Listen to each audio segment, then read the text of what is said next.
आपने सिर्फ ये करना होगा कि इसमें कुछ इंफॉर्मेशन देनी होगी, तो ये जो शीट है इसके अंदर कैलकुलेशन ऑटोमेटिकली हो जाया करेगी। जैसे आपका जो सप्लायर है उसकी नेचर क्या है, टाइप क्या है, वो कंपनी है, इंडिविजुअल है, एसोसिएशन ऑफ पर्सन है या डिस्ट्रीब्यूटर है।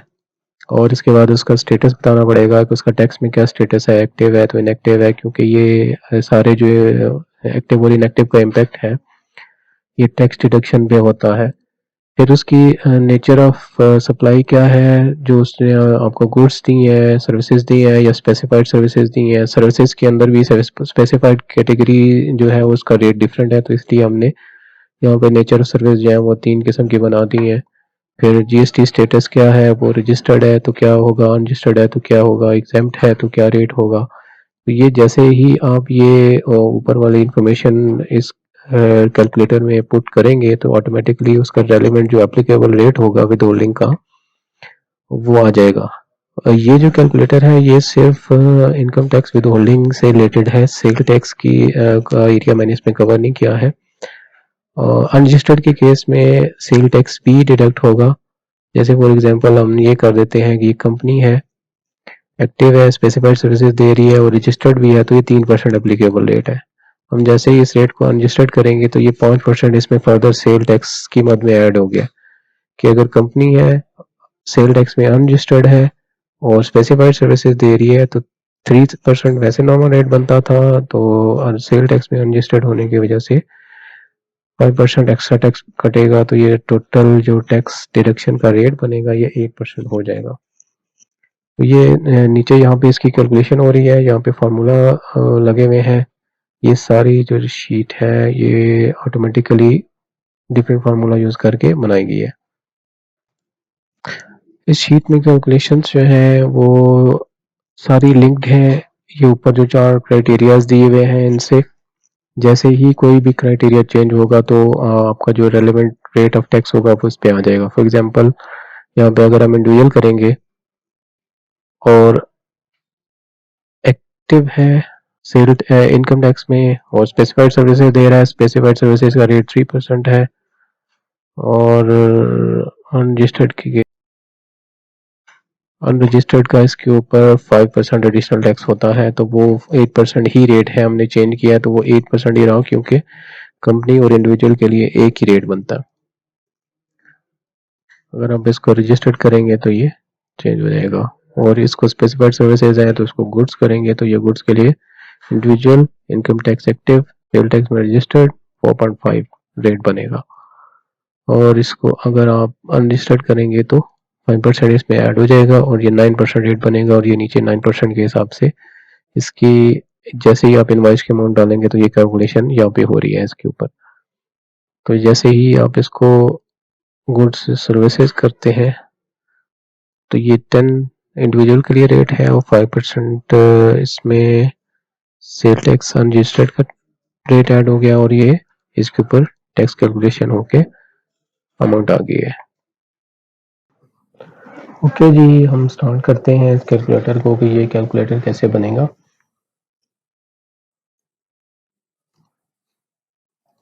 सबसे पहले हमने डिफाइन करने हैं क्राइटेरियाज। एक शीट हम बना लेते हैं जिसमें हमने डिफरेंट सिनेरियोज बताने हैं। इसमें फर्स्ट हेडिंग हो जाएगी nature of person, income tax status, GST status,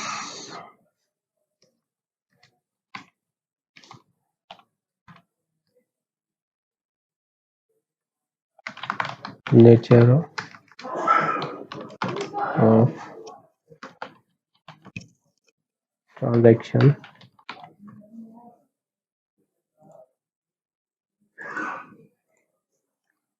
और एप्लीकेबल रेट।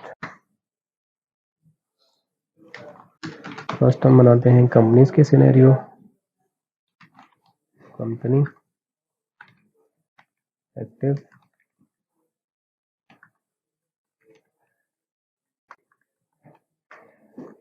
Registered goods. और एप्लीकेबल रेट होता है उसमें 4%। देन कंपनी, एक्टिव, रजिस्टर्ड और सर्विसेज 8%।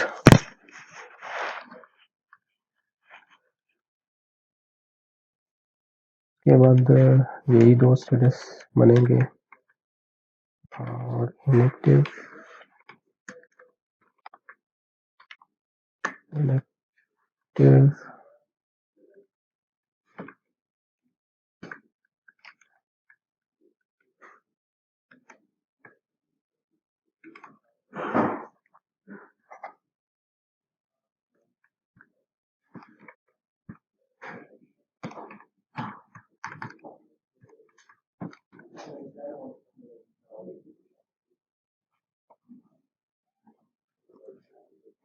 जी। नेक्स्ट सिनेरियो बनेगा स्पेसिफाइड सर्विसेज के लिए।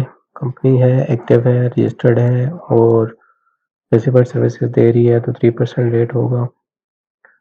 और नेक्स्ट हो सकता है जी company, inactive, registered, specified services और ये डबल हो जाएगा, 6% रेट हो जाएगा। और के बाद एक सिनेरियो और हो सकता है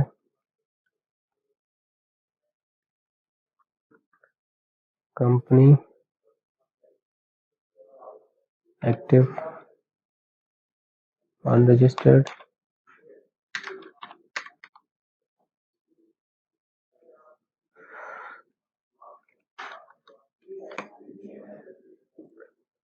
नेक्स्ट हम इस सारे को रेप्लिकेट करते हैं और अनरजिस्टर्ड के इसके रेट्स बनाएंगे।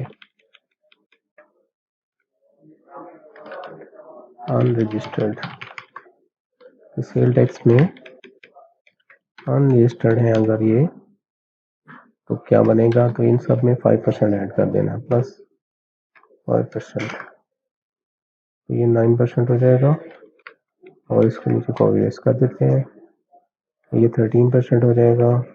और गुड्स में इनएक्टिव है और जीएसटी में अनरजिस्टर्ड है तो 8 और 5 13 हो जाएगा। सर्विसेज के केस में डबल रेट हो जाएगा इनकम टैक्स का और 5% ऐड हो जाएगा सेल टैक्स का, तो 21 बन जाएगा। स्पेसिफाइड सर्विसेज 3 है तो 5 ऐड हो जाएगा, 5% ऐड हो जाएगा तो 8 हो जाएगा। और फिर स्पेसिफाइड सर्विसेज दे रहे हैं और इनएक्टिव भी हैं और जीएसटी में अनरजिस्टर्ड भी हैं तो 5% एडिशन ऐड होगा, 11 बन जाएगा। तो ये एक कंपनी के सारे सिनेरियो तकरीबन कवर हो चुके हैं।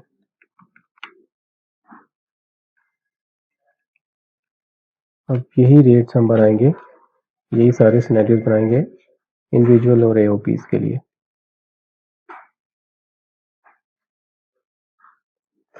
नेक्स्ट हम बनाएंगे जी एओपीज के लिए, तो इंडिविजुअल और एओपी की टैक्सेशन सेम होती है, तो हम वही जो है उसको सेम कॉपी कर लेते हैं और इधर हम एओपी डाल देते हैं। एओपी होता है जी एसोसिएशन ऑफ पर्सन और इसकी नेचर है पार्टनरशिप की।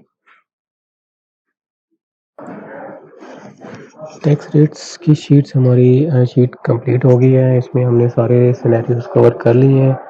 अगर बाद में भी हमें कोई पता चला कि कोई चीज़ हमने फर्दर ऐड करनी थी तो हम वो भी कर सकते हैं, साथ साथ हम करते जाएंगे। अभी फ़िलहाल हम इसी जो क्राइटेरियाज हमने फिल किए हैं इसके हिसाब से ही अभी आगे नेक्स्ट वर्किंग करते हैं। ये हमने individual, company, association of person या जिसको आप पार्टनरशिप भी कह सकते हैं, उसके लिए हमने सारी रेट और सारे सिनेरियोज बना लिए। एक्टिव है और रजिस्टर्ड है तो गुड्स हैं, सर्विसेज दे रहे हैं तो क्या रेट होंगे, ये सारे हमने लिख लिए। अब हम इसकी बनाते हैं जी मेन शीट जहाँ पे हमारी वर्किंग हुआ करेगी। तो वर्किंग में हम वही सारी चीज़ें ले लेते हैं। इस शीट पे हम बनाएंगे जी टैक्स कैलकुलेटर। अब कैलकुलेटर के लिए मैं ये करता हूँ कि मैंने ये जो शीट्स बनाई हुई हैं, ये जो हेडिंग्स बनाई हुई हैं, मैं ऑलरेडी यहाँ से कॉपी कर लेता हूँ। थोड़ा वक्त को बचाने के लिए।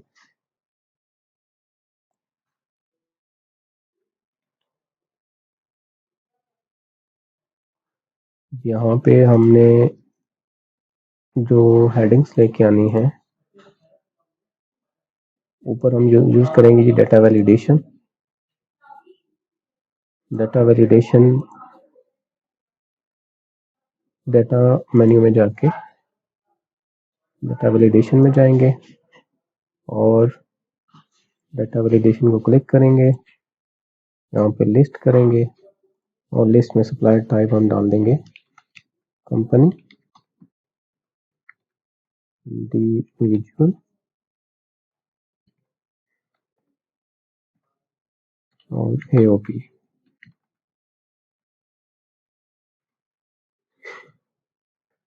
नेक्स्ट इसी तरह हम दोबारा वही डाटा वैलिडेशन में जाएंगे और उनके स्टेटस, इनकम टैक्स स्टेटस को बनाएंगे लिस्ट। यहाँ पे आप लिस्ट करेंगे, यहाँ पे active comma inactive. Okay, nature of transaction जी गुड्स हैं, सर्विसेज हैं, स्पेसिफाइड सर्विसेज हैं, वो ऐड करनी है हमने। इसी तरह हम लिस्ट में जाएंगे, डाटा वैलिडेशन में जाके फर्स्ट हो जाएगा गुड्स सर्विसेज स्पेसिफाइड सर्विसेज।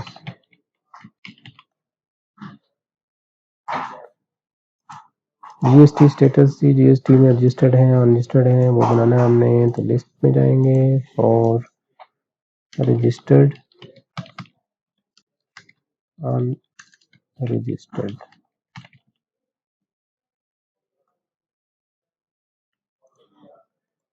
ये अब हमने अपनी मेन हेडिंग्स बना ली।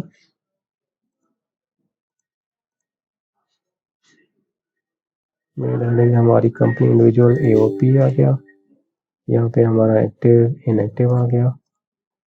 नेचर ऑफ ट्रांजैक्शन में गुड्स हैं, सर्विसेज हैं, स्पेसिफाइड सर्विसेज हैं, वो आ गया और रजिस्टर्ड अनरजिस्टर्ड आ गया। और एप्लीकेबल रेट, यहाँ पे हम अपना फार्मूला बनाएंगे।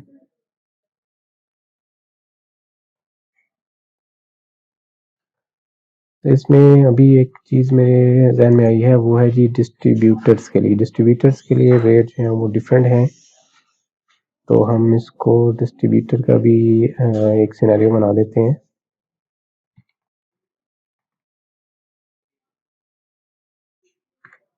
डिस्ट्रीब्यूटर एक्टिव इनएक्टिव,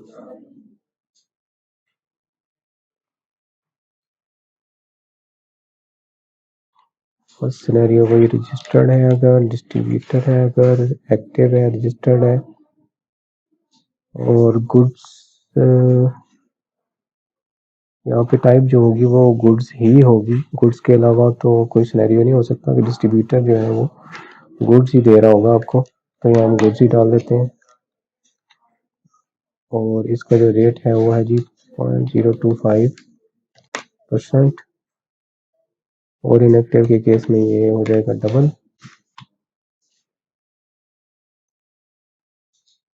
और एक सिनेरियो हमारा बन जाएगा अनरजिस्टर्ड का।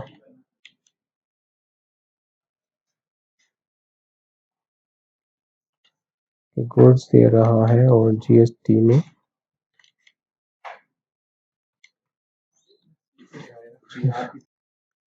जी, तो डिस्ट्रीब्यूटर है और अनरजिस्टर्ड है।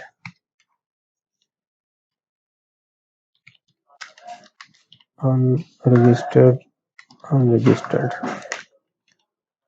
गुड्स ही है और अनरजिस्टर्ड है, तो ये इसमें प्लस 0.5%। और इसी तरह नीचे वाले में भी 0.5% होगा। ये दो सिनेरियो वैसे प्रैक्टिकली पॉसिबल तो नहीं है, लेकिन फिर भी हो सकते हैं, तो हमने वैसे टैक्स रेट अपना बना लिया। डिस्ट्रीब्यूटर जो है ये नॉर्मल बड़े कस्टमर्स हैं, जैसे कोका कोला के डिस्ट्रीब्यूटर हैं, नेस्ले के डिस्ट्रीब्यूटर हैं, ये रेट हैं उनके लिए। उनके लिए एक स्पेशल रिड्यूस रेट निकाला गया था। और क्योंकि डिस्ट्रीब्यूटर्स ने क्लेम किया था जी कि हमारे जो मार्जिन्स हैं वो थोड़े होते हैं, जबकि जो सेल वैल्यू होती है, जो सेल इनवाइस की वैल्यू होती है वो ज़्यादा होती है। तो इस केस में उनका जो टैक्स है वो सेल इनवाइस पे चूंकि डिडक्ट हो जाता था, तो वो टैक्स ज़्यादा डिडक्ट हो जाता था, जिसकी वजह से उनके जो टैक्स होता था वो भी होता भी मिनिमम टैक्स में था, तो कोई एडजस्टमेंट भी वो ले नहीं सकते थे। तो इसलिए उन्होंने एक प्ली डाली कि भाई हमारा रेट जो है रिड्यूस रेट किया जाए, तो उस वजह से उनको एक रिड्यूस रेट बयान ने अलाउ किया। तो डिस्ट्रीब्यूटर जो है नॉर्मली एक्टिव ही हो सकते हैं, इनएक्टिव वाला सिनेरियो कोई नहीं हो सकता, और अनरजिस्टर्ड भी नहीं हो सकते। ये बड़े कस्टमर्स हैं और ये सारे तकरीबन रजिस्टर्ड ही है, लेकिन हमने वो सिनेरियोज वैसे बना लिए कि हमें कभी ज़रूरत पड़ जाए, यूज़ करना पड़ जाए तो हम कर सकते हैं। इसी तरह हमने ये जो डिस्ट्रीब्यूटर ऐड किया है, ये हम अपनी मेन कैटेगरी में यहाँ पे जाके डाल देंगे। इसके लिए आप वही दोबारा से डाटा में जाएंगे और डाटा वैलिडेशन लिस्ट में जाके यहाँ पे कॉमा डाल दें और डिस्ट्रीब्यूटर डाल दें,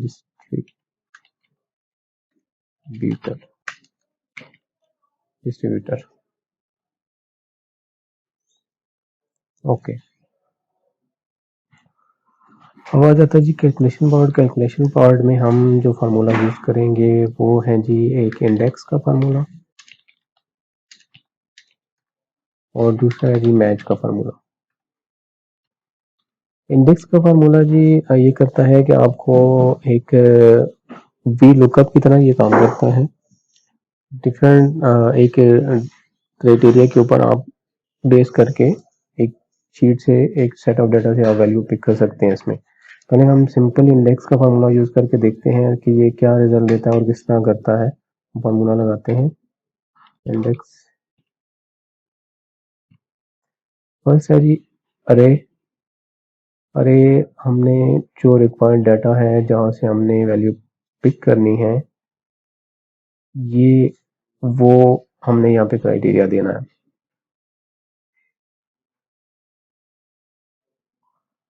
तो अरे में हम इसको जाके दे देते हैं हमारे रिक्वायर्ड ये कॉलम है, यहाँ से वैल्यू उठाए,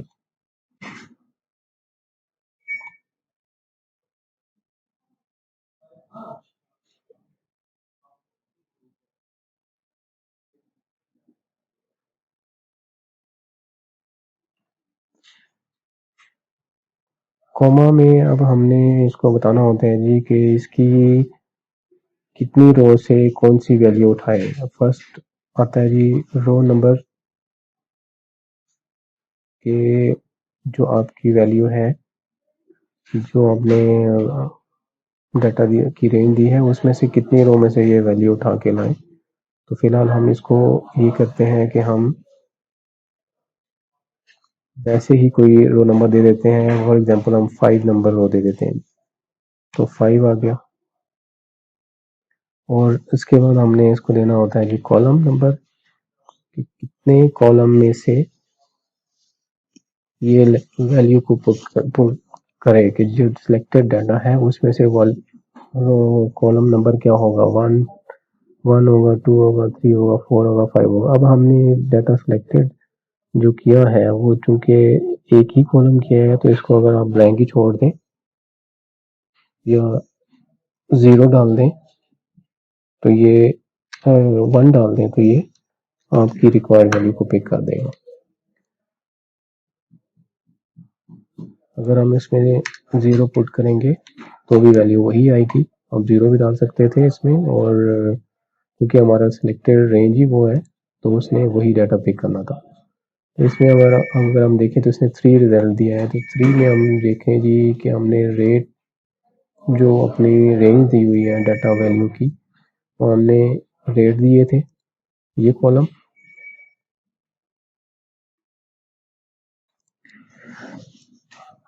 ये था हमारा डाटा वैल्यू लुक करने का क्राइटेरिया कि किस कॉलम से या किस सेट ऑफ डाटा से वैल्यू पिक करें।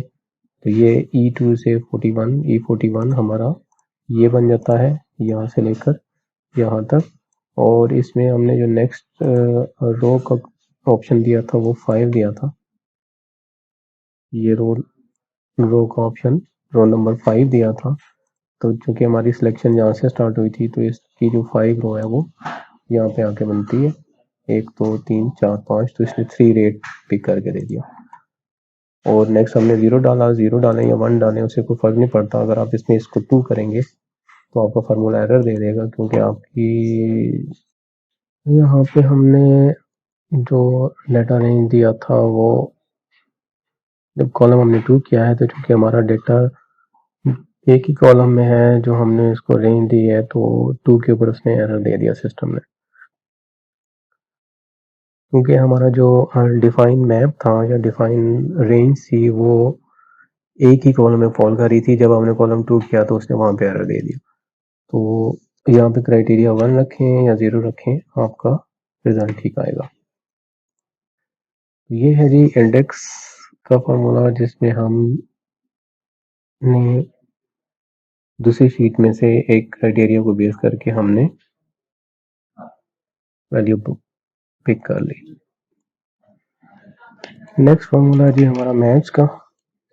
मैच फॉर्मूला हम सिंपल वाले यूज करके देखते हैं कि ये मैच क्या करता है। मैच लुकअप वैल्यू, फर्स्ट हमने बताना है इसको कि कौन सी वैल्यू लुकअप करे। हम इसको दे देते हैं जी association of person, association of person lookup करे। और किस अरे से लुकअप करे, किस जगह से लुकअप करे, हम इसको दे देते हैं यहाँ। और मैच टाइप करे 0। तो इसने क्या रिजल्ट दिया, 1।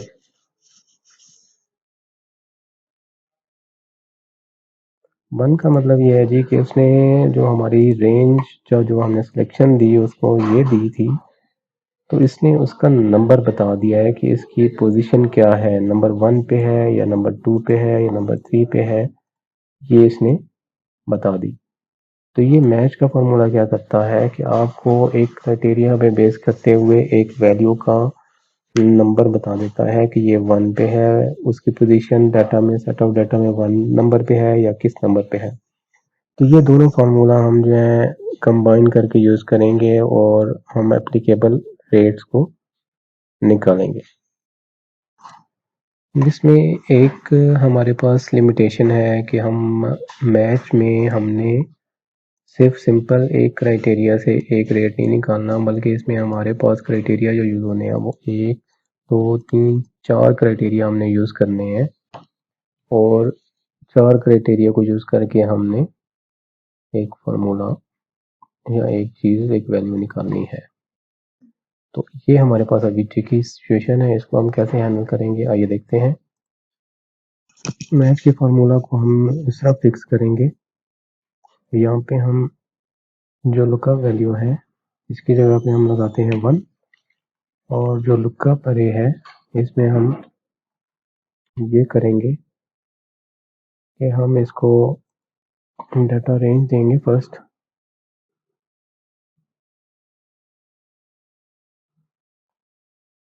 और इज इक्वल करेंगे ये वैल्यू, पैरेंथेसिस क्लोज, एंटर।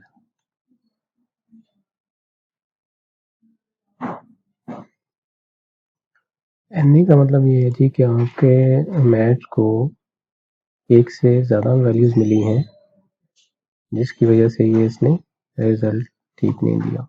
तो इस फार्मूला को हम यूनिक बनाना पड़ेगा हमें, क्योंकि हमारे पास एओपी एक से ज़्यादा बार आ रहा है यहाँ पे। अगर हम इसके साथ ये फर्दर आगे नेक्स्ट क्राइटेरिया ऐड करते जाएंगे तो ये यूनिक बनता जाएगा। यानी एओपी एक्टिव, रजिस्टर्ड और गुड्स के केस में ये यूनिक वैल्यू बन जाएगी। अगर सिर्फ हम इस वैल्यूज को देखें तो ये एक से ज़्यादा बार, तकरीबन एओपी 12 बार आ रहा है, जिस वजह से ये फार्मूला आपको रिजल्ट ठीक नहीं दे रहा।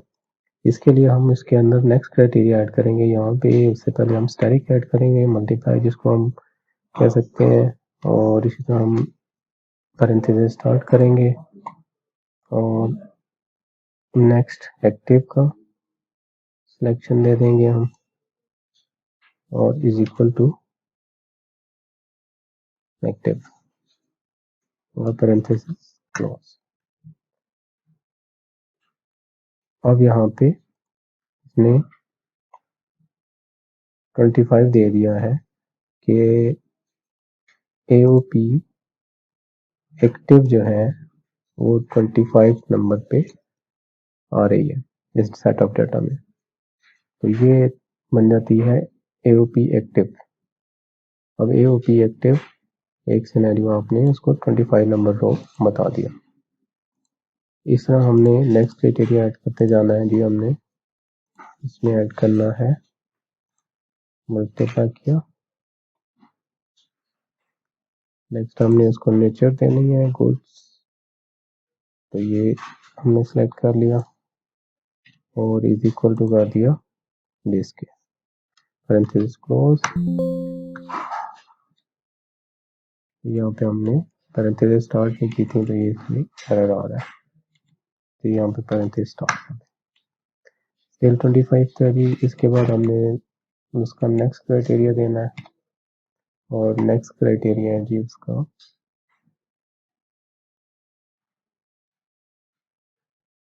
हमने उसकी स्टेटस बताना है, रजिस्टर्ड है अनरजिस्टर्ड है, तो वो हमने रिलेटेड डाटा ये सेलेक्ट कर लिया और इज इक्वल प्रेस किया, ये किया, पैरेंथेसिस क्लोज, और यहाँ हम पैरेंथेसिस स्टार्ट लगाना भूल गए थे, ये लगाते हैं टिल 25।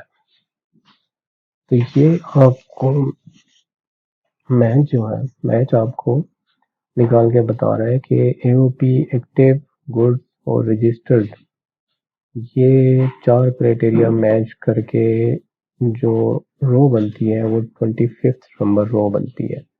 25th इसलिए बन रही है कि हमारा सिलेक्शन यहाँ से स्टार्ट हुई थी और ये यहाँ पे AOP एक्टिव, गुड्स, रजिस्टर्ड और गुड्स। अब हम इसको देखते हैं कि हम चेंज करके देखते हैं कि हमारा ये जो मैच फंक्शन है ये सही काम कर रहा है कि नहीं। उसको कंपनी कर देते हैं, तो इसने रिजल्ट दे दिया 1, company active goods registered, company active goods registered और गुड्स, तो ये इसने 1 नंबर दे दिया। अब यहाँ पे एक चीज़ आपने ध्यान में रखनी है कि ये जितने भी क्राइटेरिया बन रहे हैं इनको ध्यान से बनाना है, कोई भी चीज़ डुप्लीकेट नहीं होनी चाहिए। अगर डुप्लीकेट हो जाएगी तो वो आपका जो रिजल्ट है फार्मूला का वो ठीक नहीं आएगा। अगर हम इसको एक्टिव को इनएक्टिव करते हैं तो देखते हैं क्या वैल्यू आती है, 3 आ जाती है। कंपनी, कंपनी, गुड और इनएक्टिव, तो ये 3 पोजीशन इसकी ये बन जाती है। परफेक्ट हो गया हमारा। जो इंडेक्स के अंदर हमने जो रो का फंक्शन हमने कवर करना था डायनेमिक बनाने के लिए, कि ये जो हमने स्टैटिक दिया है 5 नंबर, इसको हम कैसे चेंज करें कि वो ये जो सारे क्राइटेरियाज हैं इनको मैच करके ये रिजल्ट हमें देता रहे। तो ये हम 5 की जगह पे हम इस फार्मूला को रिप्लेस कर देंगे मैच के साथ। तो ये मैच इन 4 फंक्शंस को पहले मैच करेगा इस शीट में से और फिर उसकी वैल्यू दे देगा। तो हम यहाँ पे हम इंडेक्स फार्मूला ऐड करते हैं। इंडेक्स हमने अरे हमारा रिक्वायर्ड रिजल्ट है वो इस कॉलम में है, तो इस कॉलम को हम सिलेक्ट कर देंगे और यहाँ पे हम ये करते हैं कि हमने वो मैच वाला फंक्शन ऐड करना है।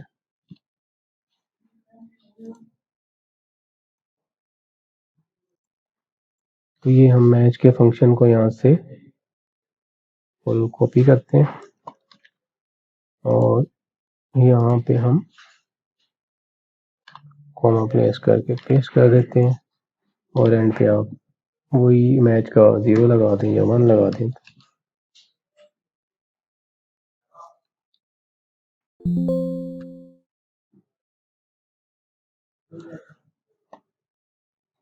फार्मूला ने एरर दिया है, एरर आ रहा है ये वाला,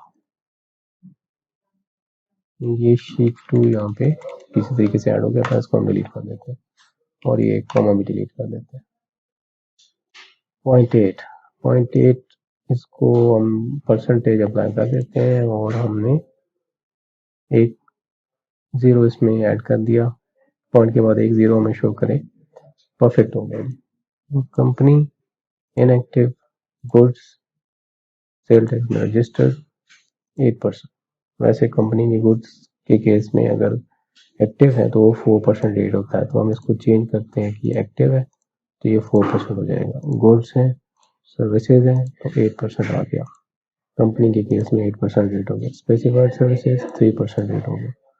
रजिस्टर्ड और अनरजिस्टर्ड है तो 3 और 5 8 हो गया, परफेक्ट हो गया। ये हमारा कैलकुलेटर था जिसका मेजर जो मेन पार्ट है रेट लुकअप करके लाने का, वो हमारा डन हो गया। ये इशू हमारा रिजॉल्व किया है इंडेक्स ने और मैथ ने। इंडेक्स हमने ये इंडिविजुअली यहाँ पे अप्लाई करके देखा था। इंडेक्स ने क्या किया जी, ये इस कॉलम में से ये रो नंबर वैल्यू हमें पिक करके दी थी और नेक्स्ट हमने जो कॉलम 1 दिया था ये है जी, अगर आपने एक से ज़्यादा कॉलम सिलेक्शन में दिए हुए होंगे तो उस केस में यूज़ होता है। तो हमारा चूंकि सिलेक्टेड कॉलम ई ही था तो उसने हमने 1 दिया, 0 भी दे सकते थे, अब वो एक ही रिजल्ट शो करेगा। अगर अब इसको एक से ज़्यादा करेंगे तो एरर दे देगा। और सेकंड हमने ये जो रो वाला पार्ट था, रो नंबर वाला जो 5 नंबर हमने डाला है, इसको हमने डायनेमिक बनाने के लिए हमने एक मैच का फार्मूला यूज़ किया और मैच से हमने ये निकाला कि हमारे 3-4 क्राइटेरियाज को मैच करके हमें बताएं कि इस 4 क्राइटेरिया, ये 4 क्राइटेरिया किस रो नंबर पे मैच हो रहे हैं, किस रो नंबर पे एग्जैक्ट पूरे हो रहे हैं, कि कंपनी है, एक्टिव भी हो, स्पेसिफाइड सर्विसेज दे रही हो, अनलिस्टेड भी हो, तो उसका रो नंबर क्या होगा। तो ये जो रो नंबर आया, हमने इस रो नंबर के पूरे फार्मूला को रेप्लिकेट कर दिया, रिप्लेस कर दिया हमारे इस 5 के साथ, तो हमारा ये फार्मूला कंप्लीट हो गया। अब ये वही हमारा जो रेट्स का कॉलम है, ई कॉलम में हमारे रेट्स लिखे हुए हैं। ई कॉलम हमने सिलेक्ट किया यहाँ पे फर्स्ट और मैच हमने उस जगह दिया जहाँ पे इस फार्मूला की रो आती है।